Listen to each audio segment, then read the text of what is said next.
स्वागत है आपका एक और महत्वपूर्ण क्लास में। यदि आप TGT, PGT, JIC, GDC, NET, BPSC इन परीक्षाओं की तैयारी कर रहे हैं तो यह क्लास आपके लिए बहुत महत्वपूर्ण है। यदि आप हमारे चैनल पर नए हैं तो आप चैनल को सब्सक्राइब कर लें और यदि आपने सब्सक्राइब किया है तो आप वीडियो को लाइक ज़रूर करें। तो चलिए शुरू करते हैं आज की एक और महत्वपूर्ण क्लास। पहला सवाल कह रहा है कि इनमें से कौन-सी बोली बिहारी हिंदी वर्ग में नहीं आती है? आपको पहले सवाल का उत्तर बताना है कि बिहारी हिंदी वर्ग में निम्न में से कौन-सी बोली नहीं आती है? ए भोजपुरी, बी मगही, सी मैथिली और डी छत्तीसगढ़ी। तो इनमें से आपको उत्तर कौन होगा ये आपको बताना है। तो अगर इनमें से उत्तर देखा जाए, जो बिहारी वर्ग में नहीं आती है, वो छत्तीसगढ़ी जो है वो बिहारी वर्ग में नहीं आती है, बल्कि यह पूर्वी हिंदी से संबंधित एक बोली है। पूर्वी हिंदी में अवधी और बघेली के अलावा छत्तीसगढ़ी भी आती है। सवाल नंबर दूसरा देखते हैं। दूसरा क्या कह रहा है? कह रहा है कि संस्कृत का कोई भी शब्द मनचाहे ढंग से तोड़-मरोड़ कर तद्भव नहीं बनाया जा सकता। उपयुक्त विचार किस विद्वान का है?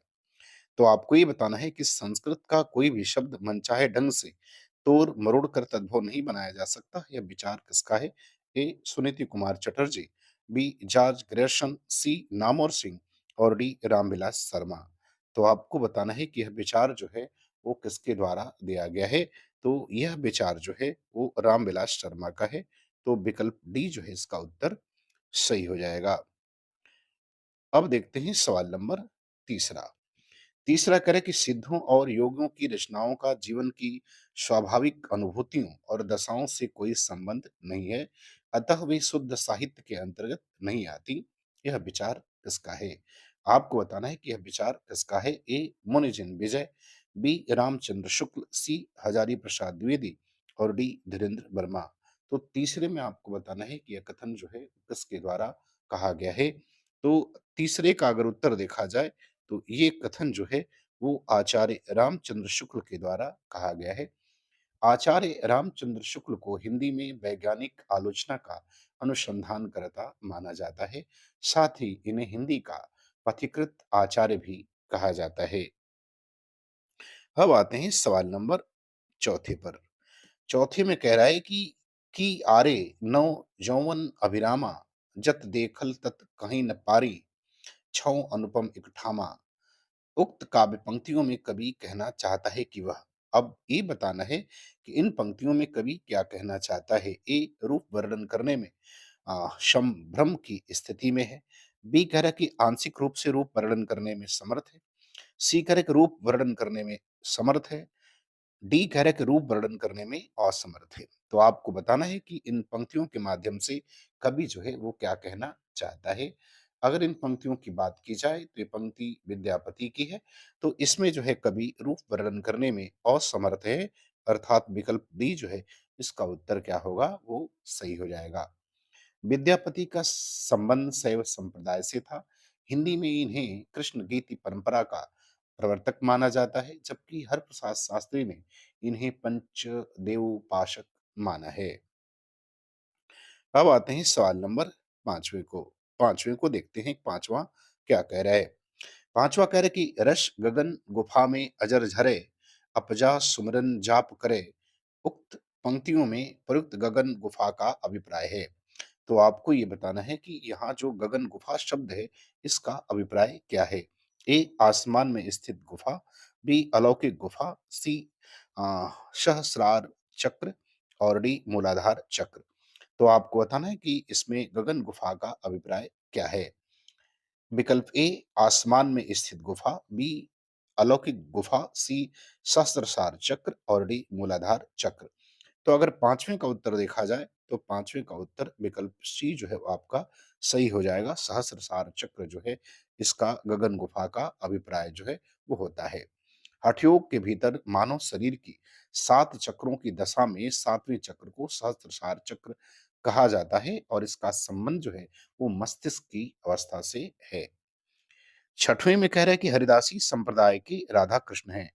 तो आपको ये बताना है कि हरिदासी संप्रदाय में राधा कृष्ण कैसे हैं। ए लोकहित रक्षक हैं, बी लोक निरपेक्ष हैं, सी आत्मनिष्ठ हैं या डी जीवन सापेक्ष हैं। तो आपको हरिदासी संप्रदाय में के राधा कृष्ण के बारे में बताना है सवाल नंबर 6वें का। तो सवाल नंबर 6वें का अगर उत्तर देखा जाए तो इसका विकल्प बी जो है वो सही हो जाएगा। वो लोक निरपेक्ष हैं। हरिदासी संप्रदाय को सखी संप्रदाय के नाम से भी जाना जाता है। इस संप्रदाय में राधा कृष्ण लोक निरपेक्ष हैं। यह निम्बार्क मत की शाखा है। इसकी स्थापना स्वामी हरिदास ने की थी। सखी संप्रदाय का उपास्य प्रेम तत्व है। यह प्रेम नित्य है। वह राधा हरि इन दो रूपों में नित्य प्रकटित होता है। प्रेम का तीसरा रूप सखी जन का है, जो प्रेम लीला की प्रायोजिका व भोक्ता भी है। रसोपासना के कारण स्वामी हरिदास की छाप रसिक की सी हो गई है। चले अब देखते हैं सवाल नंबर 7वां। 7वां कह रहे कि हरि अनंत हरि कथा अनंता, कहाँ ही सुनहि बहुविधि शब संता। राम कथा के प्रसंग में तुलसीदास ने यह बात किससे कहलवाई है? तो आपको ये बताना है कि राम कथा के प्रसंग में यह जो दोहा है, इसको तुलसीदास ने किससे कहवाया है? ए शिव से, बी याज्ञवल्क्य से, सी काकभूषुंडी से और डी तुलसीदास की स्वयं की उक्ति है। तो 7वें का उत्तर बताना है कि 7वें का उत्तर क्या सही होगा। तो 7वें का अगर उत्तर हम देखें तो 7वें का उत्तर हो जाएगा, यह जो है इन्होंने शिव जी से कहवाया है। विकल्प ए जो है वो सही हो जाएगा। राम कथा के प्रसंग में यह कथन तुलसीदास जी ने शिव जी की से बाल कांड के भीतर कहवाया है। रामचरितमानस जिसकी रचना 1574 में हुई थी, यह इसके कुछ अंश विशेषतः किष्किंधा कांड जो है उसकी रचना काशी में हुई। तुलसी के मानस को 7 खंडों को 7 सा तुलसी के मानस के जो 7 कांड हैं, रामचरितमानस में जो 7 कांड हैं, इसको 7 सोपान माना गया है, जो कि शरीर व आत्मा को शुद्ध करने वाले, मानसरोवर के पवित्र जल की ओर ले जाने वाले हैं।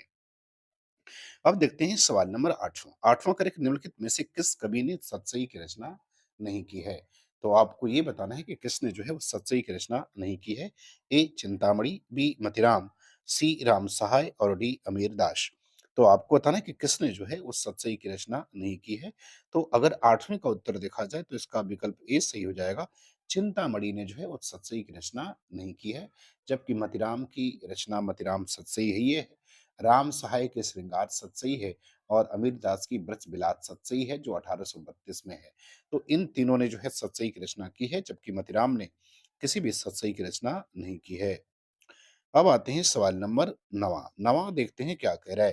कह रहा है भारत में अंग्रेजों के बढ़ते प्रभाव के प्रति ध्यान आकर्षित करते हुए पद्माकर ने किस राजा के दरबार में यह कवित्त पढ़ा था? मीनागढ़ बंबई समुंद मद राजबंग, बंदर को बंद करी बंदर बसावे को, कहें पद्माकर कसकी काश्मीर हूँ को, पीजर शो घेरी के कलिंजर छुड़ावेंगो, बांका नृप दौलत अलीजा महाराज कबो, साजिदल पकड़ी फिरेंगन दबाओंगो, दिल्ली दोहपट्टी पटना हो को झपट्टी करी, कबहू लता कलकत्ता को उड़ावेंगो।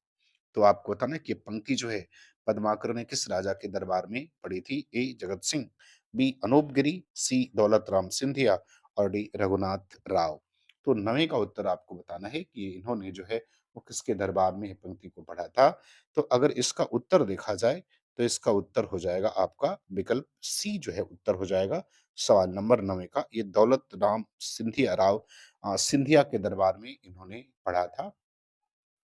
कवि आचार्य पद्माकर ने श्रृंगार भक्ति एवं वीर रस के में काव्य सृजन किया है। पद्माकर को जयपुर नरेश प्रताप सिंह द्वारा कविराज शिरोमणि की भी उपाधि दी गई थी। अब आते हैं सवाल नंबर 10वां। 10वां क्या कह रहा है? कह रहा है कि निम्नलिखित में से कौन सी रचना गया प्रसाद शुक्ल स्नेही की नहीं है? आपको ये बताना है कि कौन सी रचना जो है वो गया प्रसाद शुक्ल स्नेही की नहीं है। ए प्रेम पचीसी, बी स्वप्न, सी कुसुमांजलि और डी कृषक क्रंदन। तो इसमें से कौन सी रचना जो है वो गया प्रसाद शुक्ल स्नेही की नहीं है? तो इसमें से स्वप्न जो है ये इनकी रचना नहीं है। स्वप्न किसकी रचना है? तो स्वप्न जो है वो राम नरेश त्रिपाठी की रचना है और बाकी विकल्प में दिए गए सभी रचनाएं जो हैं वो गया प्रसाद शुक्ल सनेही की हैं। सवाल नंबर 11 में कह रहा है कि प्रेम शतक के रचनाकार हैं। आपको बताना है कि प्रेम शतक जो है वो किसकी रचना है? ए जगन्नाथ दास रत्नाकर, बी दुलारे लाल भार्गव, सी वियोगी हरि और डी अंबिका दत्त व्यास। तो आपको ये बताना है कि प्रेम शतक के रचनाकार कौन है सवाल नंबर 11 में। तो प्रेम शतक जो है वो वियोगी हरि की रचना है। तो विकल्प सी जो है इसका उत्तर क्या होगा? उत्तर आपका सही हो जाएगा। अब आते हैं सवाल नंबर 12 में। 12 में कह रहा है कि हिंदी में ऋतुसंहार के रचयिता हैं। तो आपको बताना है कि हिंदी में ऋतुसंहार के रचयिता कौन है? ए भारतेंदु हरिश्चंद्र, बी गुरुभक्त सिंह, सी ठाकुर जगमोहन सिंह और डी श्रीधर पाठक। तो 12 नंबर में आपको ये बताना है कि ऋतुसंहार के रचयिता कौन है? तो अगर ऋतुसंहार के रचयिता देखा जाए, तो ऋतुसंहार के रचयिता श्रीधर पाठक हैं, अर्थात इसका उत्तर कौन-सा सही हो जाएगा? विकल्प डी जो है इसका उत्तर क्या होगा, वो सही हो जाएगा। अब आते हैं सवाल नंबर 13। 13 में कह रहे हैं कि मुरारी और नरसिंह के प्रेम पर आधारित उपन्यास है। तो आपको ये बताना है कि मुरारी और नरसिंह के प्रेम पर आधारित इनमें से कौन-सा उपन्यास है? ए आदर्श दंपत्ति, बी कह रहा है चंद हसीनों के खतूत, सी पाप और पुण्य और डी कह रहा है सत्याग्रह। तो आपको ये बताना है कि कौन-सा उपन्यास इसमें से जो है वो मुरारी और नरसिंह के प्रेम पर आधारित है। तो उपन्यास का जो नाम है वो चंद हसीनों के खतूत हो जाएगा, अर्थात विकल्प बी जो है वो सही होगा। ये उपन्यास जो है वो मुरारी और नरसिंह के प्रेम पर आधारित है। इसके लेखक पांडे बेचन शर्मा उग्र हैं। इसमें जो है हिंदू और मुस्लिम युवती क्रमशः मुरारी और नरसिंह के प्रेम और विवाह तथा सांप्रदायिक सद्भाव का चित्रण जो है वो किया गया है। सवाल नंबर 14 पर आते हैं। 14 में कह रहा है कि तपेदिक की मरीज मन्नू की कथा किस कहानी में चित्रित है? 14 में आपको ये बताना है कि तपेदिक की मरीज मन्नू की कथा किस कहानी में चित्रित है? ए सुहागिनी, बी बादलों के घेरे, सी जिंदगी और गुलाब के फूल और डी मैं हार गई। तो आपको ये बताना है कि मन्नू की कथा जो है वो किस में चित्रित है? सवाल नंबर 14। तो सवाल नंबर 14 में का उत्तर अगर देखा जाए, तो इसका उत्तर हो जाएगा विकल्प बी जो है वो सही हो जाएगा। और जो ये मन्नू पात्र जो है वो बादलों के घेरे की है और इस कहानी की जो लेखिका हैं उनका नाम कृष्णा शोभती है। अगर हम सुहागिनी की बात करें तो मोहन राकेश, मैं हार गई ये मन्नू भंडारी का और जिंदगी और गुलाब के फूल जो है ये उषा प्रेमवदा की कहानी है। सवाल नंबर 15 में देखते हैं, कह रहा है कि अनुभूति के द्वंद्व ही से प्राणी के जीवन का आरंभ होता है। उच्च प्राणी मनुष्य की केवल एक जोड़ी अनुभूति लेकर इस संसार में आता है। उक्त पंक्तियां पंक्तियां किस निबंध से उद्धृत हैं? तो आपको ये बताना है कि ये पंक्तियाँ जो है वो किस निबंध से ली गई हैं। ए श्रद्धा भक्ति, बी करुणा, सी भाव या मनोविकार और डी उत्साह। तो सवाल नंबर 15 का उत्तर जो है आपको देना है। तो ये पंक्तियाँ जो हैं भाव या मनोविकार निबंध से हैं। तो विकल्प उत्तर किसका क्या सही हो जाएगा? इसका विकल्प सी जो है वो सही हो जाएगा और यह निबंध जो है वो शुक्ल जी के चिंतामणि भाग 1 में जो है वो अ संग्रहित है। अब आते हैं सवाल नंबर 16। 16 में क्या कह रहे हैं? 16 में कह रहे हैं कि नारी का आकर्षण पुरुष को पुरुष बनाता है, तो उसका अपकर्षण उसे गौतम बुद्ध बना देता है। यह संवाद किस नाटक का है? तो आपको बताना है कि संवाद किस नाटक से लिया गया है? ए आषाढ़ का एक दिन, बी आधे अधूरे, सी लहरों के राजहंस और डी पैर तले की जमीन। तो आपको बताना है कि यह संवाद जो है वो किस नाटक से लिया गया है? सवाल नंबर 16 का उत्तर आपको जो है वो देना है। तो यह संवाद जो है मोहन राकेश के द्वारा लिखित नाटक लहरों के राजहंस से लिया गया है। तो विकल्प सी जो है इसका उत्तर क्या होगा? वो सही हो जाएगा, जिसका प्रकाशन 1963 में हुआ था। लहरों के राजहंस नाटक बुद्ध के भ्राता नंद पर आधारित है। इसमें भौतिकवाद और आध्यात्मवाद का द्वंद्व जो है वो दिखाया गया है। इसकी रचना सुघोष के महाकाव्य सौराजुनंद के आधार पर किया गया है। तो बाकी जो तीनों नाटक हैं वो भी जो है वो मोहन राकेश के ही नाटक हैं। सवाल नंबर 17 में कह रहा है कि वटवृक्ष की छाया में लेखक द्वारा किसकी स्मृति को सुरक्षित रखने के लिए लिखी गई है? तो आपको ये बताना है कि वटवृक्ष की जो छाया है, ये किस लेखक की स्मृति को सुरक्षित रखने के लिए लिखा गया है? ए कमलेश्वर, बी अमृतलाल नागर, सी अमृत राय और डी हजारी प्रसाद द्विवेदी। तो 17 का उत्तर आपको बताना है कि ये जो है वो किसकी स्मृति को सुरक्षित रखने के लिए लिखा गया है। तो ये जो रचना है यह अमृतलाल नागर की स्मृति को सुरक्षित रखने के लिए लिखा गया है। विकल्प बी इसका उत्तर क्या होगा? सही हो जाएगा और इसे कुमुद नागर ने लिखा है, जिसका प्रकाशन 2006 में हुआ था और ये विधा में जीवनी विधा जो है वो ये अजीवनी विधा है। अब आते हैं सवाल नंबर 18। 18 में कह रहे हैं कि इनमें से कौन-सा संस्मरणात्मक ग्रंथ कृष्णा सोबती द्वारा रचित है? तो आपको 18 में ये बताना है कि इसमें से कौन-सा संस्मरणात्मक ग्रंथ जो है वो कृष्णा सोबती द्वारा रचित है। ए हम हशमत, बी यादें और बातें, सी दीवान खाना और डी स्मृतियों के छंद। तो 18 का उत्तर आपको बताना है कि 18 का उत्तर क्या होगा? तो 18 का उत्तर जो होगा वो विकल्प आपका ये सही हो जाएगा। हम हशमत इसका उत्तर सही होगा। देखते हैं सवाल नंबर 19। 19 में कह रहा है कि नागार्जुन द्वारा रचित मछुआरों के जीवन पर आधारित उपन्यास है। तो आपको 19 में बताना है कि नागार्जुन द्वारा रचित मछुआरों के जीवन पर आधारित उपन्यास कौन है? ए बूंद और समुद्र, बी वरुण के बेटे, सी सागर लहरें और वंश और डी कह रहा है डूब। तो बताना है आपको कि जो मछुआरा जीवन पर आधारित वो इसमें से कौन-सा उपन्यास है जो नागार्जुन द्वारा रचित है। तो ये उत्तर आपका सही हो जाएगा, विकल्प बी वरुण के बेटे। बूँद और समुद्र अमृतलाल नागर का है। सागर लहरें और मनुष्य जो है ये उदय शंकर भट्ट का है और डूब जो है वो वीरेंद्र जैन के द्वारा लिखित जो है वो उपन्यास है। बात करते हैं सवाल नंबर 20वें में। 20वें में कह रहा है कि माटी की मूर्तें के लेखक हैं। आपको ये बताना है कि माटी की मूर्तें के लेखक कौन हैं? ए जगदीश चंद्र माथुर, बी विष्णु प्रभाकर, सी राम वृक्ष बेनीपुरी और डी पदम सिंह शर्मा। तो आपको बताना है कि माटी की मूर्तें के लेखक कौन हैं? तो माटी की मूर्तें जो रचना है इसके लेखक राम वृक्ष बेनीपुरी हैं। विकल्प सी उत्तर इसका सही हो जाएगा।